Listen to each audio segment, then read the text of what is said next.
মোশাররফ আহমেদ ঠাকুর, অভ্যুত্থানের পক্ষের শক্তিগুলোর মাঝে যে বিভক্তি বিভাজন আমরা এই মুহূর্তে দেখছি, সেজন্য কি আসলে পতিত স্বৈরাচারের সুযোগ তৈরি হচ্ছে আবার সক্রিয় হবার?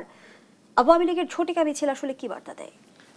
আমি মনে করি যে আপনার কথাটা সঠিক, যে এটা অভ্যুত্থানে পতিত স্বৈরাচারকে অনেকটা সুযোগ করে দিবে, মাঠে সুযোগ করে দিবে। এটা তো ঠিক আছে। আরেকটা হচ্ছে, আমি আপনাকে বলছি যে সাইফুল ভাইয়ের সাথে আমি একমত যে এখানে ভোটের মাঠ থেকে জামাতে ইসলাম অনেককে খালি করতে চায়, ভোটের মাঠকে খালি করতে চায়। জাতীয় পার্টি থাকলো না, 14 দল থাকলো না, এসব রাজনৈতিক দল।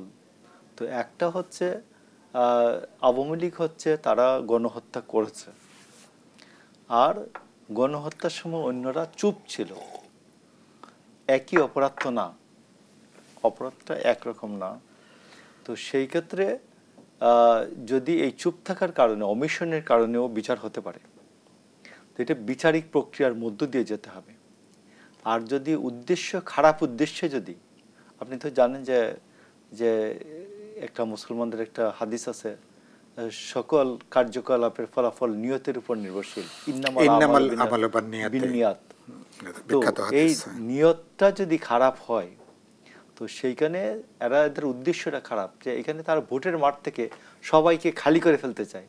এরপরে বলবে আমাদেরকে এই দেন, আর না হলে আমরা ইলেকশন করবো না। বিএনপি কার সাথে ইলেকশন করবে? বিএনপি যেন আওয়ামী লীগের মতো একটা আমিডামি ইলেকশন করার মতো একটা প্রক্রিয়ায় পড়ে যায়, এটা তাদের মূল উদ্দেশ্য। আমি মনে করি যে এই খারাপ উদ্দেশ্যগুলি লুকিয়ে রাখা যায় না, বেশিক্ষণ লুকিয়ে রাখা যায় না। তবে আমি তাদেরকে বলবো যে আপনারা অনেক নির্যাতিত হয়েছে না হাসিনার দ্বারা। এই সময়ে আমার আইডিয়াটা হচ্ছে এইরকম, যে ইলেকশনের পথে আপনারা তো এই ওয়াচ করেন, ওয়াচ করে বলেন যে জাহেদকে ওয়াচ করে বলছে যে তার জানাজা না পড়ার জন্য। তো আমি বলি যে আজকে যদি কোনো মানুষ যদি বলে জামাতি মোল্লাদের দ্বারা আমি আমার জানাজার জন্য জামাতি মোল্লারা না পড়াই, তার তো সেই স্বাধীনতা আছে।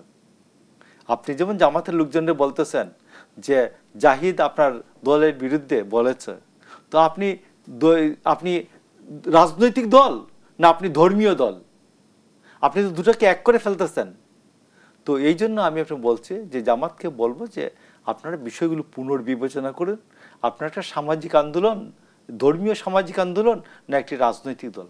রাজনৈতিক দল হলে রাজনৈতিক দলের মতো আচরণ করুন। অন্যান্য রাজনৈতিক দল, অন্যান্য রাজনৈতিক নেতা কর্মী, তাদের যে অধিকার সেইগুলোর প্রতি আপনারা খেয়াল রাখবেন, রেখে কথাবার্তা বলবেন।